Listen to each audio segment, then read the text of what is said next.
स्कूलों में टीचर की गुणवत्ता में कमी का सीधा असर पढ़ाई पर पड़ता है। लड़कों का पढ़ाई से मन भागने लगता है, उनका पढ़ाई का लेवल गिर जाता है और जब एग्जाम आते हैं तो लड़के जो होते हैं नकल का सहारा लेते हैं। बिहार के क्षेत्र में नकल के यानी नंबर बढ़ाने के लिए, पास होने के लिए 5 मुख्य विधियों को अपनाया जाता है। एक खुलेआम चीटिंग, ऐसी तस्वीरें जो हैं वो पूरे भारत में बिहार का नाम कहीं ना कहीं नीचे करती है। लेकिन अगर आप ध्यान से देखेंगे तो ये नकल करने वाले विद्यार्थी नहीं, ये नकल कराने वाले उनके गार्जियन हैं।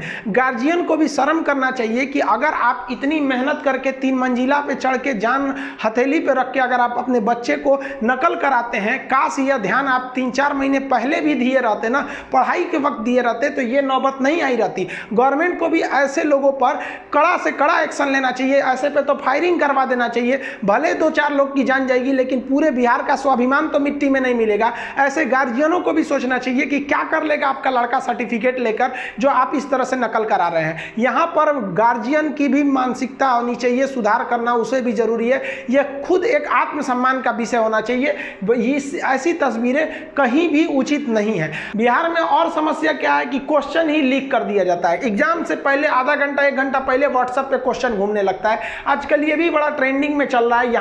यहाँ सक्सेस नहीं हुआ तो भाई साहब इसी में सक्सेस कर जाएंगे। और क्या है कि मुन्ना भाई की तरह से, जैसे कि अपने जगह किसी दूसरे को एग्जाम में बैठा दो, वहां पे अगर ये सक्सेस नहीं हो पाया तो डिवाइस लगा लो भाई कान में छोटी सी डिवाइस आती है, लगा लो भाई, यहां से सुन लेंगे। तो ये सब बहुत हाई प्रोफाइल है, ये उतना नहीं चलता है।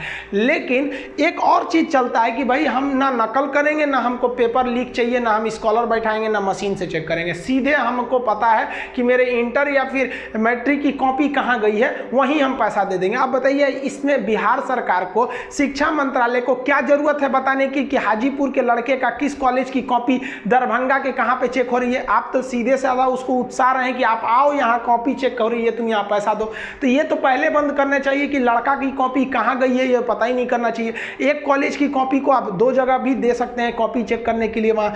और इसमें क्या है कि लड़के को पता चल जाता है मेरी कॉपी कहाँ गई है और वहाँ जाके वो पैसा दे के अपना नंबर बढ़वा लेता है। ये बहुत ज़्यादा चीज़ देखने को मिलते हैं और इन्हीं सब का नतीजा हो जाता है कि जो ऐसे लोग बिहार में टॉप कर जाते हैं। ऐसा नहीं है कि बिहार में केवल ऐसे ही लोग हैं जो टॉप करते हैं। बिहार में यूपीएससी में, आईएएस में बिहारियों का बहुत बड़ा दबदबा रहता है। आईआईटीएन के यहाँ के टॉपर्स हो जाते हैं। लेकिन ऐसे लोग जिनके गार्जियन अपनी झूठी शान शौकत के लिए पूरे बिहार का नाम खराब कर देते हैं, इन लोगों का नाम ज्यादा आगे आ जाता है। और वो जो सच्चे बिहार के लोग हैं जिन्होंने मेहनत किया, उन्हें कहीं ना कहीं से उनके साथ एक छल किया जाता है और उनकी प्रतिभा को दबाया जाता है, जिस वजह से वो बिहार छोड़ने के लिए मजबूर हो जाते हैं। इन लोग को अपने सब्जेक्ट का नाम नहीं पता रहता है। भाई साहब 500 में 485 नंबर पा गए हैं, क्या जरूरत थी 15 नंबर छोड़ने का, यो लेके चलाते हैं। तो इन लोग को समझ में नहीं आता है। ये लोग मिलकर एक तरह से बिहार का गला दबा रहे हैं। उनको उसका स्वाभिमान जो नालंदा विश्वविद्यालय जिस बिहार ने दिया, वहां ऐसे लोग जो हैं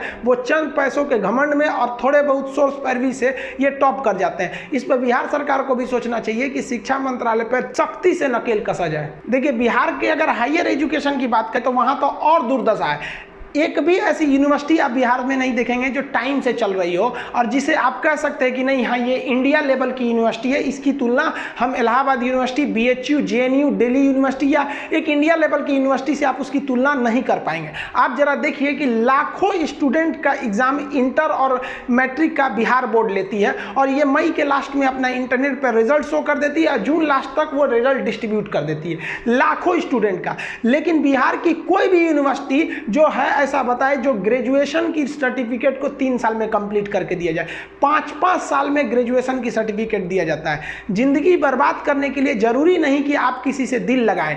आप बिहार के किसी यूनिवर्सिटी में एडमिशन भी ले सकते हैं, वहां भी आपकी जिंदगी आराम से बर्बाद हो जाएगी। और हद तब देख लीजिए जब ये यूनिवर्सिटियों की गलती की वजह से बिहार के विद्यार्थियों का 3 साल में उसकी सर्टिफिकेट ग्रेजुएशन की नहीं मिल पाती है। और इस बार जो दरोगा की बहाली आई है, इस दरोगा की बहाली में अगर आप देखेंगे तो इसमें कहा गया है कि हर एक विद्यार्थी को जो इसके फॉर्म भरना चाहता है वो 1 अगस्त 2020 यानी इस अगस्त में उसका ग्रेजुएशन सर्टिफिकेट पास होना चाहिए, क्लास उसका सर्टिफिकेट मिल जाना चाहिए। अब आप बताइए, इन यूनिवर्सिटियों से पूछिए कि इन यूनिवर्सिटियों ने मिलकर पूरे बिहार के विद्यार्थियों के साथ एक छल कर दिया है, उनके भविष्य का गला दबा दिया है। और खुद बिहार सरकार को या फिर बोर्ड को भी सोचना चाहिए कि ये विद्यार्थी जो दरोगा की तैयारी कर रहे हैं ये कहाँ से सर्टिफिकेट लाएंगे। यूजीसी एक और कहती है कि आपको एग्जाम हर हाल में ले लेना है, लेकिन वही यूजीसी एक बार नहीं पूछती है कि आपने पढ़ाई कराया है नहीं है। अरे भाई, आप पढ़ाए नहीं है कोरोना में तो फिर एग्जाम कैसे ले लीजिएगा। और आपको अब नींद से जगी है।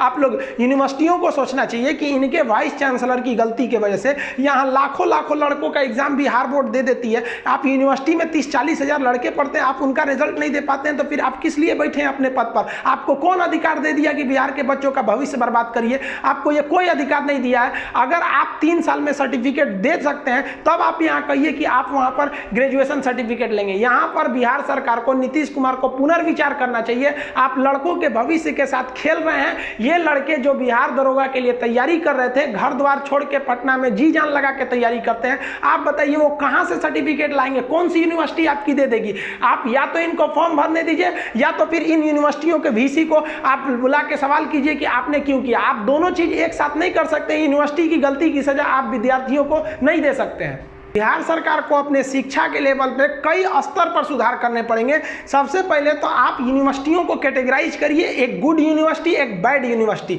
बैड यूनिवर्सिटी में उन्हें रखिए जो 3 साल से ज़्यादा लगाती हैं डिग्री देने में। आप जब 3 साल से ज़्यादा देते हैं तो आपको अच्छा यूनिवर्सिटी कौन कहेगा। और वहाँ पर जो VC हैं, स्पेशली वाइस चांसलर, उनकी तो सैलरी रोक लेनी चाहिए। जितने दिन लेट करिएगा उतने दिन सैलरी रुक जाएगी। आप 4 साल में यानी 1 साल लेट करिएगा, 1 साल तक सैलरी मत दीजिए।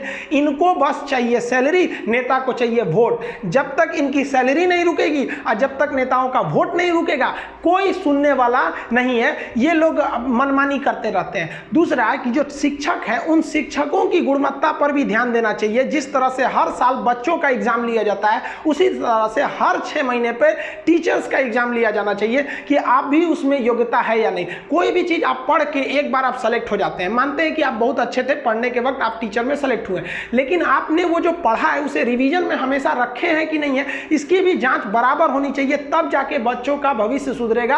वरना ये बिहार के स्टूडेंट बाहर जाएंगे, हमेशा इन्हें बिहार छोड़कर बाहर जाना पड़ेगा, दिल्ली मुंबई इधर उधर जाके ठोकरें खाना पड़ेगा। अगर हम सुधार नहीं करेंगे तो हम अपने आने वाली पीढ़ियों के साथ एक तरह का अपराध कर रहे हैं। आशा करते हैं नीतीश कुमार बिहार के दरोगा के अभ्यर्थियों के साथ न्याय करेंगे, क्योंकि पिछली बार अन्याय हो चुका है। जो पिछली वैकेंसी थी उसमें लड़कियों की हाइट 160 रखी गई थी, जबकि बिहार की लड़कियों का औसतन हाइट जो है 155 है। खैर, उसको इस बार सुधार दिया गया है, लेकिन यहाँ जो ग्रेजुएशन पास का सर्टिफिकेट मांग दिया गया है, ये अन्याय है। जो 3rd ईयर के अपीयरिंग स्टूडेंट है, जो 3rd ईयर के फाइनल ईयर है, उनको भी ये फॉर्म भरने का अधिकार मिलना चाहिए।